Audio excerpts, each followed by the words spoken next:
C'est un public inhabituel qui se presse ce soir devant un petit cinéma de quartier parisien. Ce n'est pas le goût du 7e art qui réunit cette assemblée hétéroclite.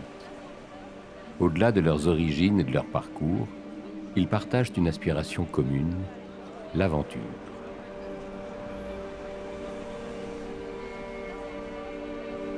L'aventure, on l'a toujours présentée comme quelque chose d'inaccessible. Donc c'était toujours des gens extraordinaires, c'était des gens comme Mike Horn, c'était ces gens-là qui pouvaient faire des projets d'aventure.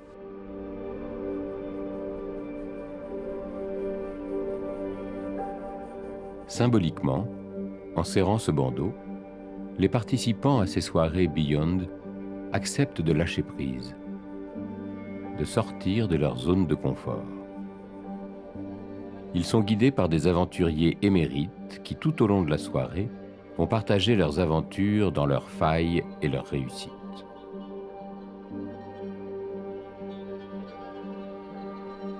Et le but, c'est que les gens qui viennent assister à ces soirées d'inspiration soient dans leur siège, soient inspirés, soient acteurs de la soirée, et se disent, mais en fait, si ce type-là l'a fait, alors moi aussi je peux le faire, quoi.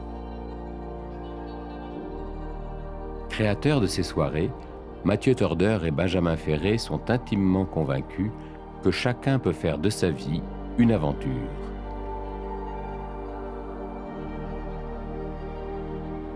Et quoi de mieux que l'aventure pour se chercher, pour se connaître et pour se trouver.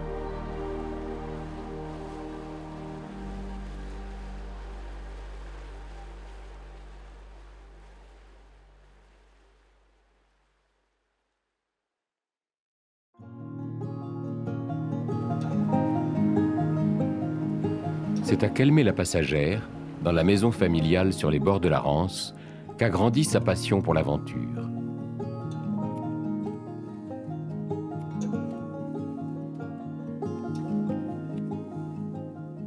C'est un peu particulier cet endroit parce que c'est là où tous les projets que j'ai pu mener, ils ont tous débuté ici et ils se sont tous terminés ici.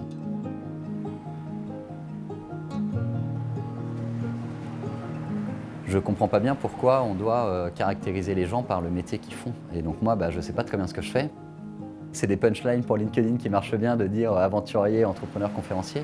Mais ça, c'est du marketing, quoi. Et moi, je crois que ce que je fais dans la vie, c'est monter des projets qui m'apportent quelque chose, où j'ai l'impression d'apporter quelque chose aussi un peu aux autres. Et voilà, et de fixer des objectifs et d'essayer de les atteindre.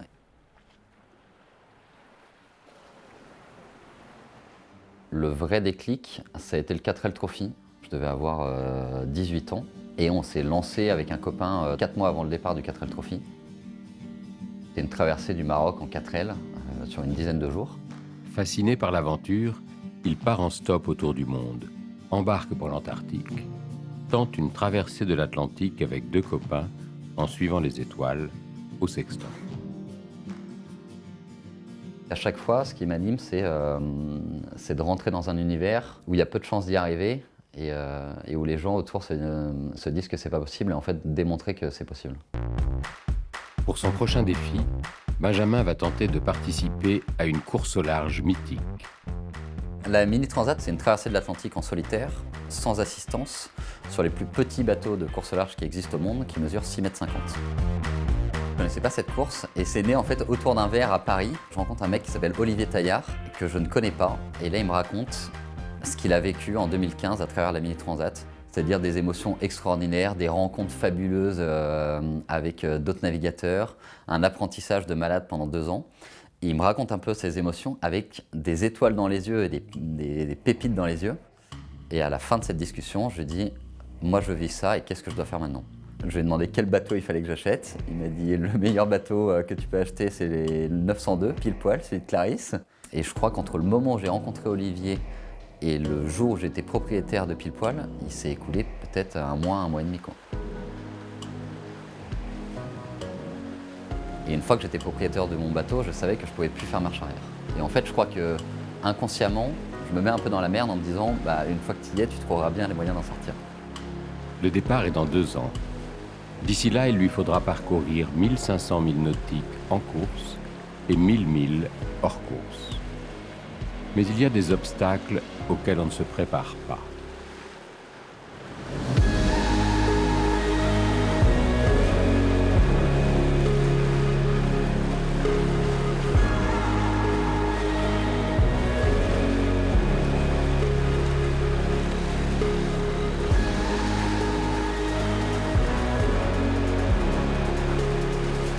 de la balle, ça va super vite. C'est des pures sensations. Aujourd'hui, on est sorti dans 25-30 nœuds, donc ça fait un peu moins de 60 km/h de vent. Et c'est de la bombe. Je ne sais pas encore naviguer sur ce bateau-là. Il y a des bouts dans tous les sens et je comprends rien. Mais j'imagine que ça va rentrer et j'ai 2 ans pour me préparer, 2 ans de course, de préparation physique, mentale et technique. Mais c'est de la bombe, je suis trop content.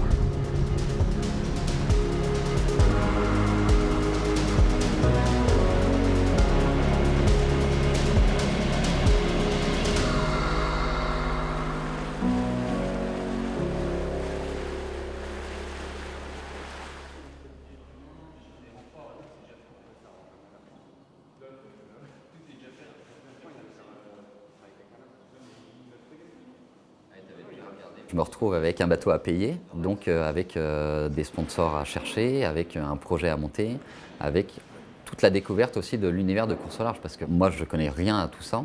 Et si je le laisse trop partir, que je veux le reprendre au winch, Mais pourquoi tu veux le reprendre au winch? Et après, Il n'y a pas de tension, Benjamin, t'arrives pas à comprendre, il n'y a pas de tension dedans. Le winch, ça sert juste à démultiplier tes efforts. Tout ce que tu peux faire à la main, fais-le à la main, c'est un gain de temps. C'est mon plus gros défi dans la Mini, c'est vraiment le bricolage. Mais donc j'y vais étape par étape. Mon préparateur me confie des tâches de plus en plus compliquées. Donc pour l'instant, ça consiste à nettoyer les vis. Et c'est déjà pas évident. Dans ce nouvel univers, Benjamin peut compter sur le soutien actif de Joe, marin d'expérience et passionné de course au large. Tous deux partagent le même objectif, faire la prochaine Mini Transat. C'est des petits bateaux, on fait des choses qui sont quand même hallucinantes avec ces petits bateaux. C'est des bateaux qui sont rapides, qui sont dangereux, on va dans des endroits qui sont hostiles. Donc on vit des choses qui sont très fortes, que ce soit en mer, même à terre. Et effectivement, il y a une fraternité, une communauté. Tout le monde s'entraide, ce qui nous facilite énormément les choses. Sinon, pour moi, s'il n'y avait pas cette entraide-là, si on était vraiment à se tirer dans les pattes, je pense qu'on ne serait pas autant à être sur l'eau. Sincèrement, je pense qu'il n'y aurait pas 84 participants au départ du truc. Pour la plupart des participants, cette transatlantique se prépare en parallèle d'une vie professionnelle bien remplie. Benjamin ne déroge pas à la règle. En plus des soirées Beyond, il anime entre autres l'association Imago, qu'il a créée pour accompagner les futurs aventuriers dans leurs projets. Dans le même temps, il supervise la construction d'un hôtel éco-responsable et solidaire. Je n'ai jamais compris comment Benjamin fonctionnait. Il est tout le temps en train de gérer plusieurs choses. C'est-à-dire qu'il va être le matin à Lorient, le midi à la Société à Rennes, et le soir, il peut être à Paris pour faire une conférence. Les journées de Benjamin font 36 heures.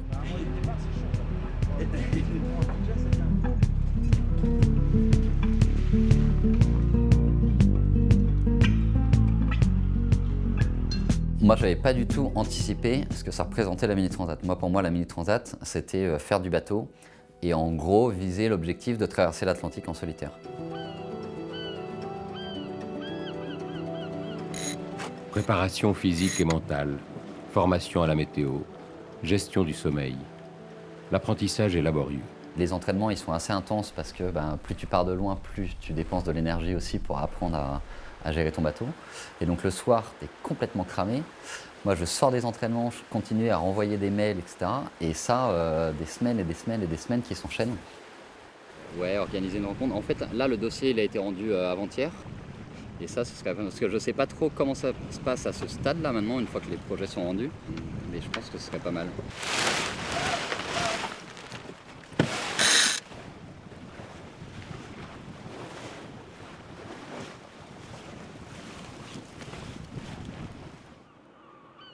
Mais le corps humain a ses limites. Un matin, en enfilant son pantalon de quart, Benjamin est tétanisé par une violente douleur. En fait, je suis complètement paralysé de la jambe. J'ai une douleur dans le bas du dos et dans la fesse qui est insoutenable. Impossible d'aller naviguer. Et à ce moment-là, Benoît m'allonge à l'arrière de mon camion, à Lorient. Il me ramène à Rennes. Et à partir de ce jour-là, je suis resté alité en fait pendant 2 mois.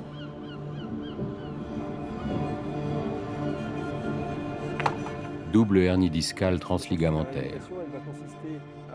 Pour son entourage, le verdict est sans appel. Il n'y aura pas de Mini Transat pour Benjamin.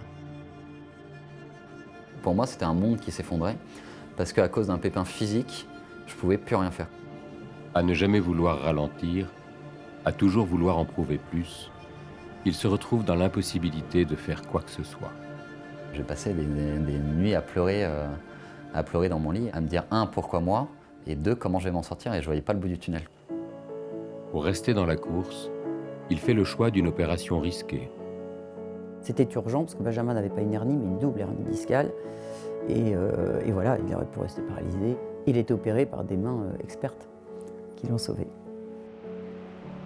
Absence de douleur, douleur extrême, vous la situez où cette douleur?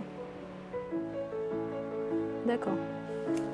Ok. Le centre de Carpape, il a une belle vue mer et il est juste devant la rade de Lorient. Et donc moi, pendant mes 2 mois de rééducation, tous les jours, je suis sur mon vélo de rééducation, je suis en train de faire mes exercices, je souffle le martyr, mais tous les jours, je vois tous mes petits copains ministes qui vont s'entraîner, et donc je vois des bateaux à voile et je vois des minis tous les jours passer devant moi. Entre 0 et 10. Allez, on va dire, on est à 20. Vous arrivez à toucher la Même si l'opération est un succès, rien n'assure qu'il pourra participer à la prochaine régate qualificative. Allez, on est à 2,20. Allez, hop, 2,45. Benjamin a 2 mois pour se remettre sur pied ou renoncer. Ok, ça commence à être un bon résultat là, 3,52. 2 mois plus tard, il se présente finalement sur la ligne de départ de cette régate de sélection. Mais la route est encore longue.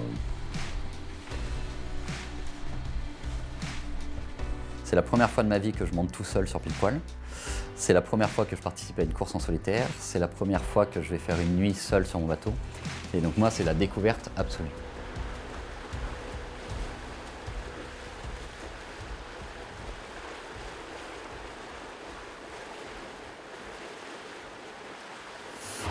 C'est vraiment que du bonheur quoi, d'être sur l'eau.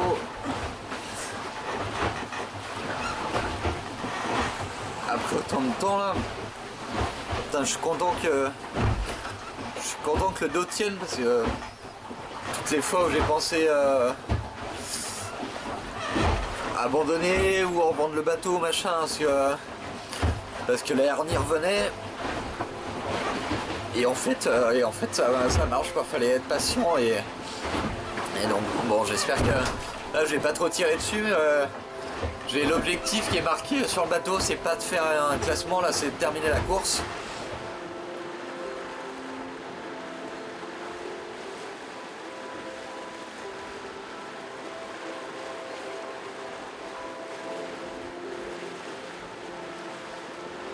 Et bah là c'est trop bien. C'est un des moments que je préfère sur l'eau, c'est le moment où le soleil se couche, il y a des lumières incroyables.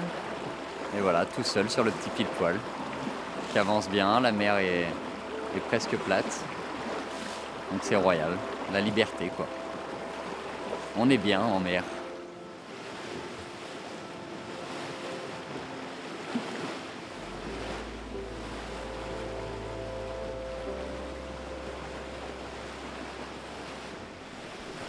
À peine le temps de savourer cette première victoire sur le sort, et Benjamin reprend ses activités à terre. Avec Imago, il essaie de transmettre à des aventuriers en puissance la confiance et les outils nécessaires à la réalisation de leur projet.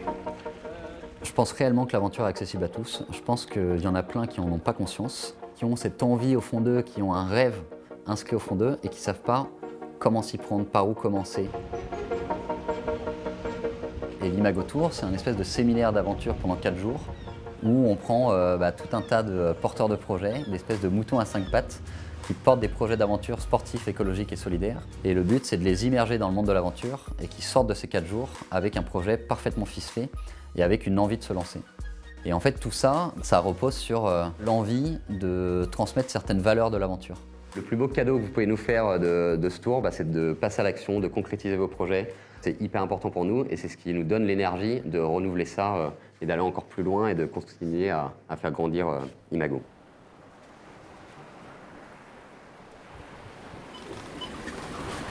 Ça y est les petits loups, c'est parti pour Pour les sables, les assorts, les sables, je viens de quitter le ponton. La boule au ventre comme d'habitude et excité comme d'habitude. Dernière course qualificative.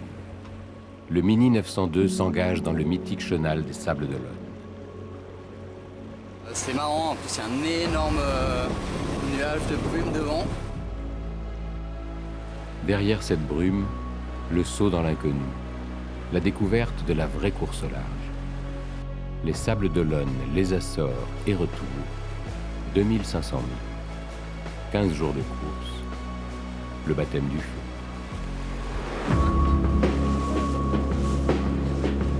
Donc ça y est, je commence un peu à maîtriser mon bateau. Je commence à avoir envie de jouer un peu avec les petits camarades. C'est la première fois que je vais partir aussi longtemps en mer seul, quoi.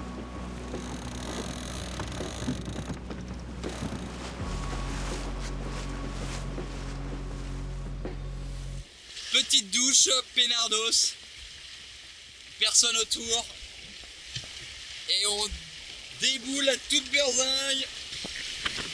Yeppa, yeppa, hop là. C'est de la balle, le Mini.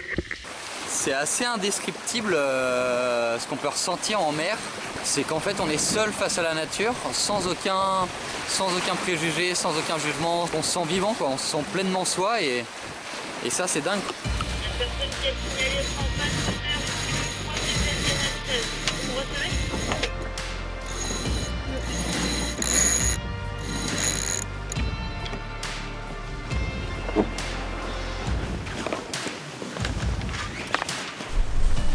À bord, un espace minimaliste que se partagent équipements de sécurité, voiles, matériel de navigation et quelques vivres. Le confort est aux abonnés absents. La vie quotidienne étriquée, compliquée, humide. Le manque de sommeil, l'inexpérience et la solitude deviennent oppressants.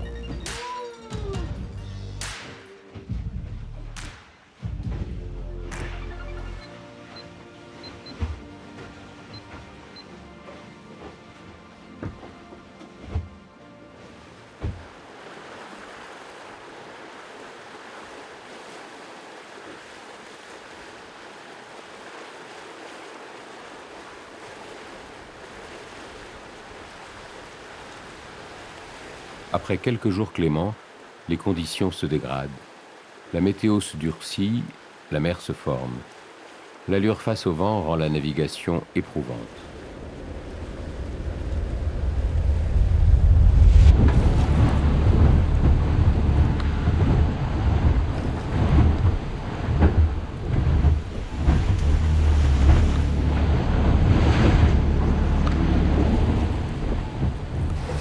C'est vraiment la guerre là.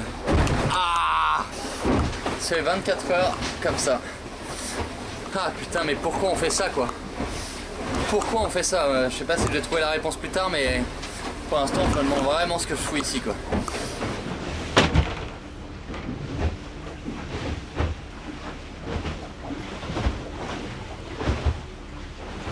Il y a les sacs qui me tombent dessus là derrière, je suis complètement écrabouillé. Et je suis terré comme un animal blessé, quoi. Je redoute de la casse. Et voilà, je sais pas ce qui peut casser. Le pire, ce serait le pilote, quoi. Parce que le pilote, là, il me sauve la vie. C'est grâce au pilote que je suis à l'intérieur. Mais s'il fallait barrer, là, mais... Je sais même pas comment je ferais, quoi. Ah putain, c'est trempé, là. Ah,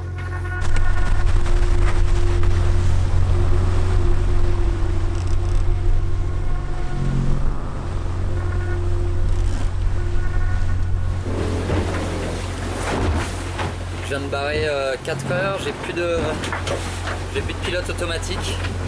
Voilà, j'essaie de garder mon calme et de prendre les bonnes décisions, quoi. Je crois que j'ai vraiment plus de force. Je vais me reposer, je suis pas bien. Je suis pas bien. Là, l'enfer commence, c'est qu'il faut absolument que je termine cette première étape. J'arrive pas à réparer mon pilote auto, et donc je fais que barrer, quoi. Et donc je barre, jour et nuit. Il me semble que je passe 7 jours sans pilote, et donc 7 jours à être totalement épuisé. Je suis trop fatigué. J'arrive plus à barrer, je suis trop fatigué. Complètement isolé, Benjamin a perdu toute notion du temps. Persuadé que la course est terminée, il est au bord de l'abandon lorsque la VHF retentit. Ah putain! Je viens de capter le régleur fou à la VHF là. C'est trop bon d'entendre quelqu'un, putain, c'est ouf. Ah, je les lâche plus quoi. Je pense que je les lâche plus jusqu'à l'arrivée, mais ah putain, est-ce que ça fait du bien, c'est trop bon là.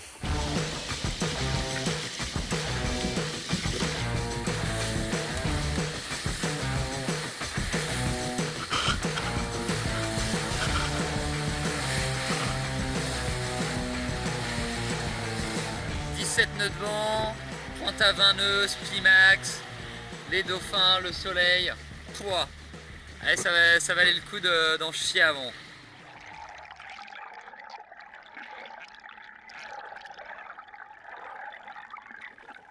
Finalement, j'arrive à finir cette étape en 14 jours. Je me souviens même pas de ce passage de ligne d'arrivée tellement j'étais à bout et épuisé.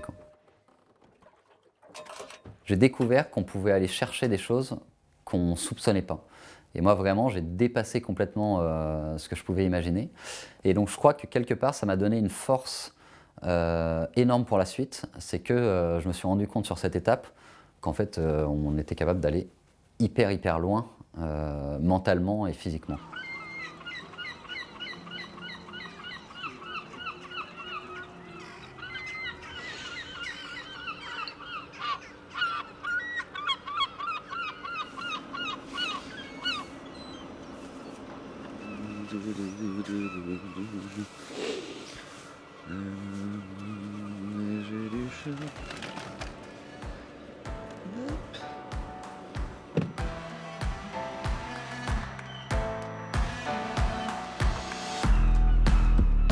Toute cette première année, c'était une phase d'apprentissage pour moi. J'ai envie d'aller encore plus loin. J'ai fait 10e de la SAS sans vraiment y connaître quelque chose. Et du coup, j'ai le sentiment de pouvoir aller plus loin.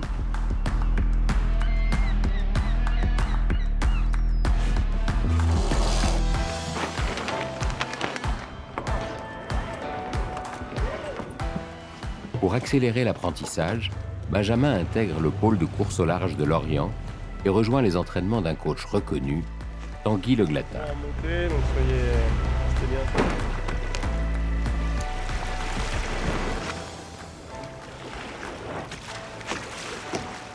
Au niveau connaissance du bateau, il a beaucoup progressé. Après, au niveau manœuvre, il a encore beaucoup de travail, c'est-à-dire réussir à utiliser le bateau comme un bateau de course. Là, pour le coup, il a encore beaucoup de travail à faire. Au pôle, tout est mis en place pour faire grandir les marins. Tactique, stratégie, gestion de course, électronique, météo, nutrition. Les formations se succèdent. Je trouve que parfois on a l'impression que les choses arrivent un peu comme ça, quoi. Et moi, vraiment, la deuxième année, j'ai passé un temps mais incalculable à essayer de comprendre chacun de ces domaines-là et à progresser dans chacun de ces domaines-là, quoi. Et vraiment, enfin, j'ai eu le sentiment d'avoir beaucoup bossé sur ces sujets-là, quoi. Et j'ai découvert que la course au large en solitaire, qui plus est dans la Mini Transat, c'était aussi beaucoup de solidarité. Les solitaires du 650 ont la particularité de toujours pouvoir compter sur la solidarité inhérente à cette classe et partager ce fameux esprit mini. La Mini Transat, c'est 80 personnes qui sont complètement atypiques. Personne ne fait la Mini Transat pour les mêmes raisons. Donc il y en a qui se lancent dans la Mini Transat parce qu'ils veulent se lancer dans la course au large. Il y en a d'autres qui le font juste pour l'aventure. Il y en a qui le font parce qu'ils se sont fait larguer et qu'ils ont besoin de penser à autre chose. Et en fait, c'est ça qui fait la richesse de cette course, c'est les rencontres qu'il y a derrière. 30 secondes. Vous avez 7 secondes pour changer.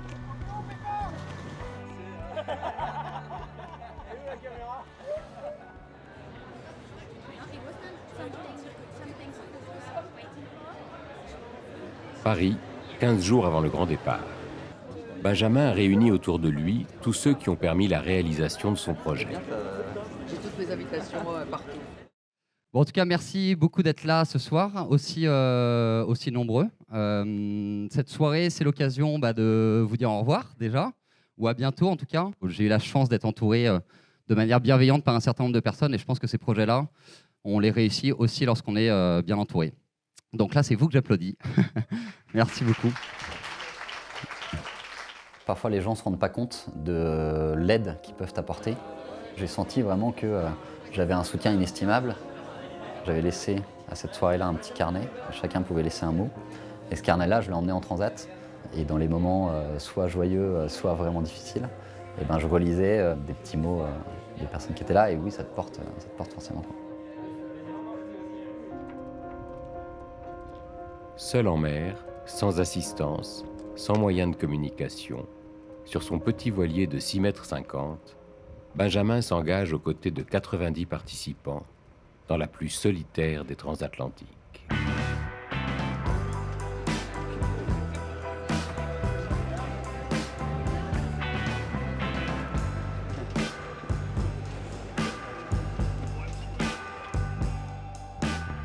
On a fait nos premières naves ensemble, on captait rien de ce qui se passait sur les bateaux, on savait même pas à quoi servaient toutes les ficelles qu'il y avait sur le truc, on essayait de copier sur les copains et d'essayer de choper des infos à droite à gauche.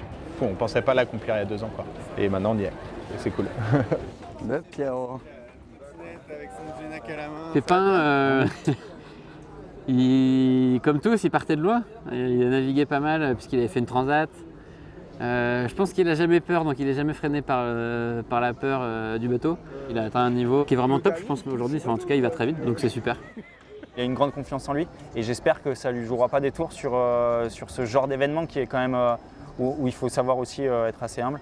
C'est une grande aventure avant d'être une grande compétition et le plus dur, ça va être d'arriver au bout.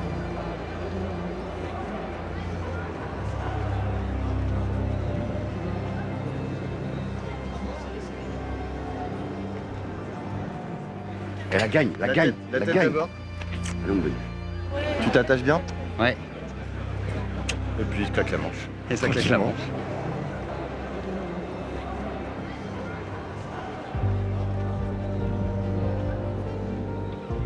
S'il vous plaît, applaudissements pour ce sympathique garçon sur Imago Incubateur d'Aventure.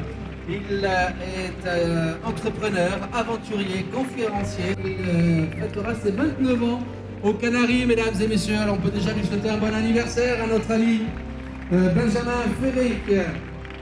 Un peu d'autres donc qu'une certaine Clarisse Crémer avait baptisé Pile Poil et sur lequel elle avait terminé deuxième de la J'ai la petite larme à l'œil, mais très fier du petit frère. Et un petit espoir qui claque quand même un top 5 ou carrément qui gagne la régate. Je pense qu'il en est capable. Aventure, quelle aventure! Voilà. Dans la tête de Benjamin résonnent encore les mots d'un ami reçu par SMS la veille du départ. Reste humble, jeune marin. Tu ne pars pas affronter la mer. Tu viens lui demander de te laisser passer. Plus ton navire est petit, et plus grande est la mer. Et 6,50 m, c'est pas grand. 5, 4, 3, 2, 1, top.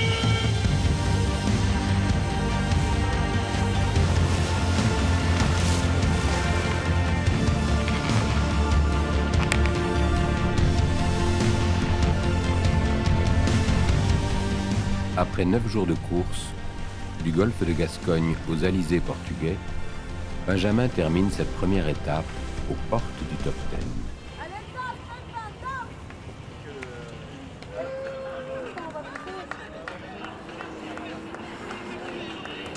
Alors, les Alizés portugais, comment c'était pas mal. Ah roule. Ouais, super. C'était de la balle, franchement, il s'est passé hyper vite quoi. D'habitude, j'arrive cramé aux arrivées de course. Et là, je suis en pleine forme. Je sais pas si c'est l'euphorie de l'arrivée qui fait tenir encore. Mais non, mais trop besoin de se reposer un peu, boire une bonne bière avec les copains. Et y retourner quoi. Bah ouais. T'as tellement bonne mine, j'ai l'impression que tu reviens d'une après en mer. Oui, mais j'ai l'impression aussi que je reviens d'une après en mer. Avec une petite sieste quand même. T'étais au Glénan et... Non mais c'est clair qu'il s'est passé vite. Mon pion. Ça va ou quoi? Ouais. Ce classement est une surprise. À seulement 7 heures du premier, Benjamin prend conscience qu'il a peut-être quelque chose à jouer sur la deuxième étape. Des Canaries à la Martinique, 3000 milles le séparent de l'arrivée. Un océan à traverser.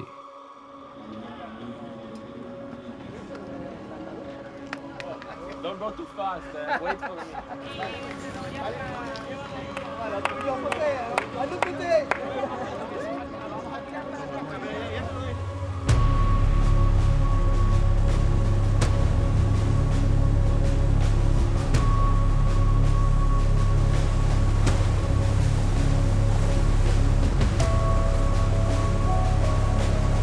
Tous au taquet, enfin sur la ligne de départ, tout le monde part avec Spimax, GV haute alors que le vent est déjà assez fort. Et c'est vraiment des loups enragés quoi, que tu libères de cage et ça y est, qui partent traverser l'Atlantique.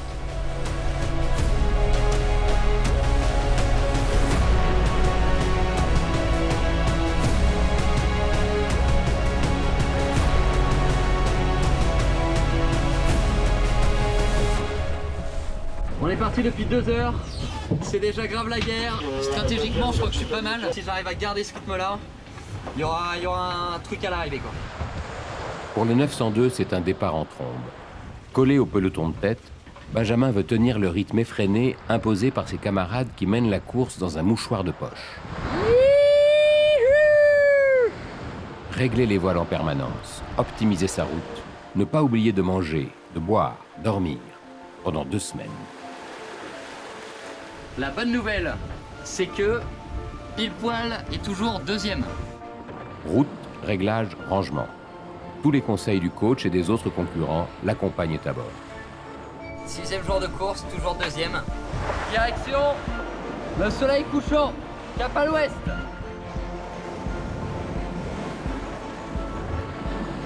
Allez, le petit Pile Poil. 1, 2, 3, 4, 5, 6. 7e jour de course que nous entamons. Et on a la patate à bord de Pile Poil.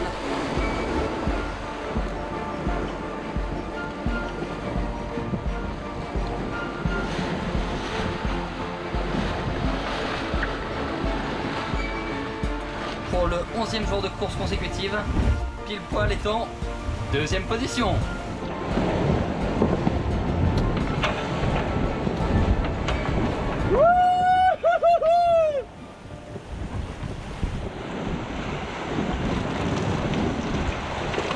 Matez-moi ça!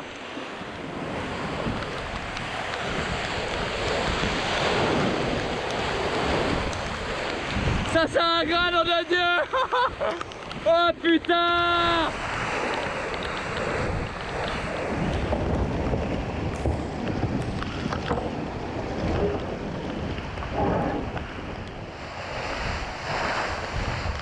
Eh maman, j'ai mis mon harnais! Je me suis attaché! C'est une série pour nous. C'est mieux que Netflix.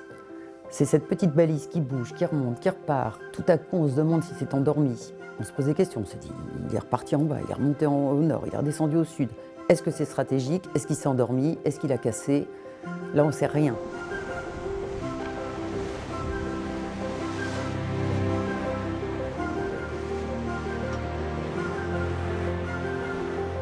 Et puis tout à coup, plouf, une montée au nord. Et puis mon Benjamin s'en allait. Alors soit il avait décidé d'abandonner la course, soit il s'était endormi, soit il a suivi les voies des sirènes. Enfin, on ne comprenait rien. Soit c'est une très très bonne option, il redescend vers la Martinique et il arrive second. Soit il se plante totalement, il en a 4 qui passent devant. Et là, on attend le dénouement.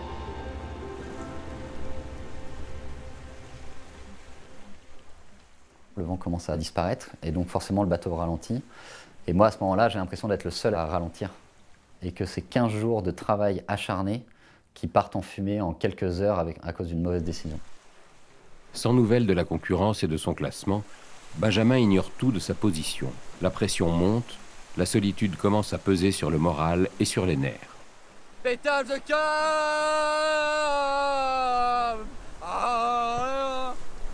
Il reste 48 heures, putain. Pétage de câble. Pétage de câble. Là maintenant c'est des... Ça va être là que ça va se passer. Hein. Allez, mon petit pile-poil, amène-moi en Martinique. Allez, mon petit pile-poil. On est à 200 000 de l'arrivée et il n'y a plus de vent.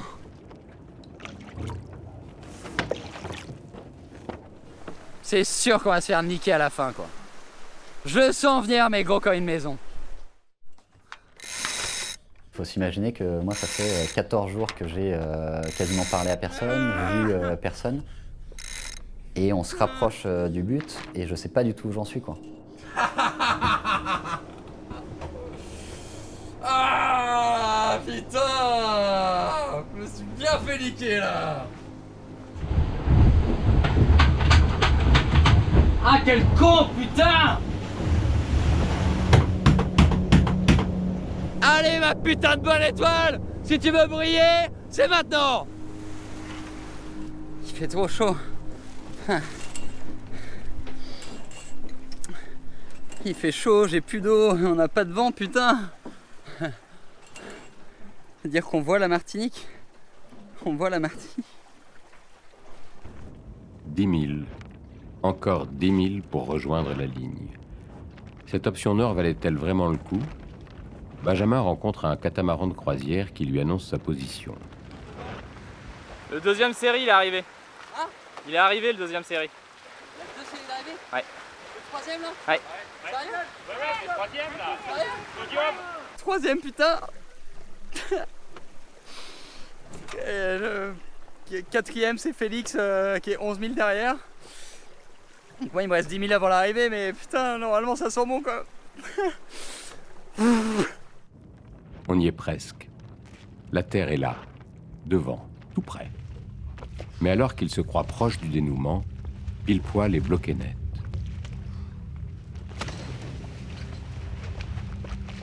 Eh bah punaise, comme quoi, tant qu'on n'a pas passé la ligne, c'est pas fini.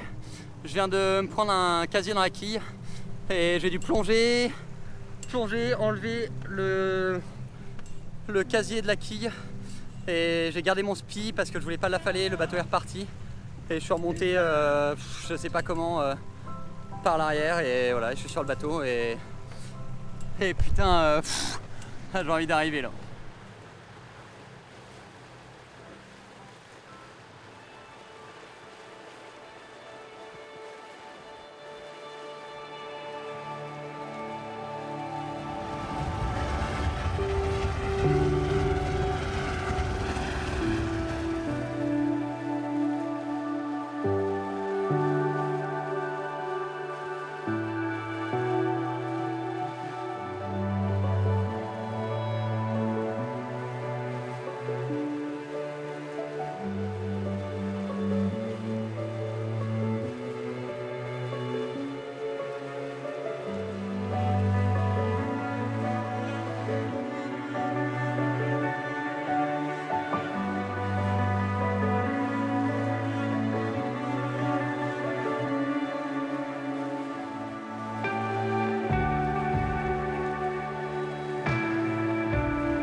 Du 902, Imago, incubateur, donc d'aventure, Benjamin Ferret.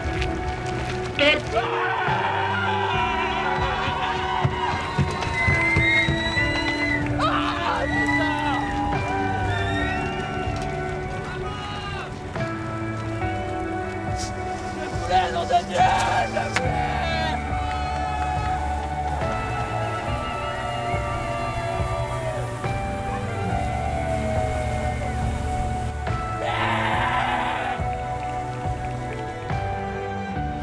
Je le savais quoi, je savais que c'était possible.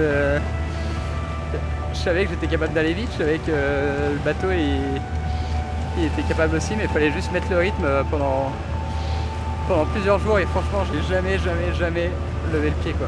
Comme la nuit, toutes les 20 minutes je sortais, il fallait changer de voile, je la changeais, mais je voulais vraiment avoir zéro regret et Et bah putain, ça valait le coup quoi. Mais j'aurais aimé tellement que cette putain de troisième place quoi.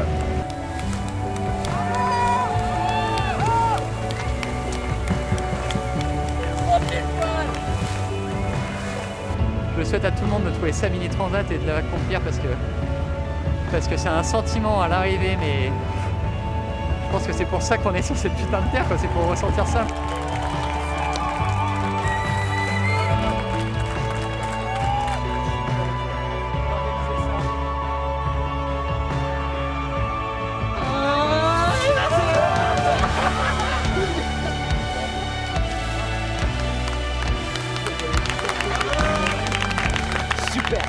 Arrivé sur le podium derrière Ambrogio Beccaria et Nicolas Desté, pour Benjamin, cette troisième place a des allures de victoire.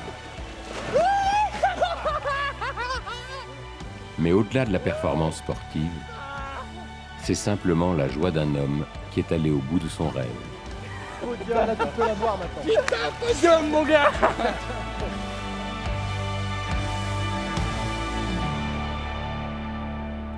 Impose ta chance, serre ton bonheur et va vers ton risque. À force de te regarder, ils s'habitueront.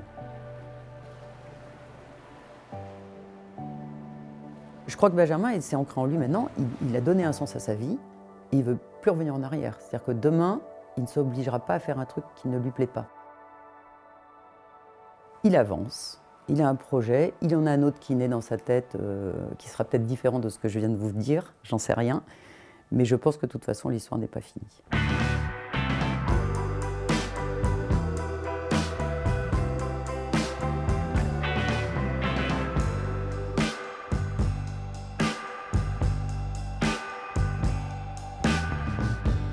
Oh, can it be that you're here with me?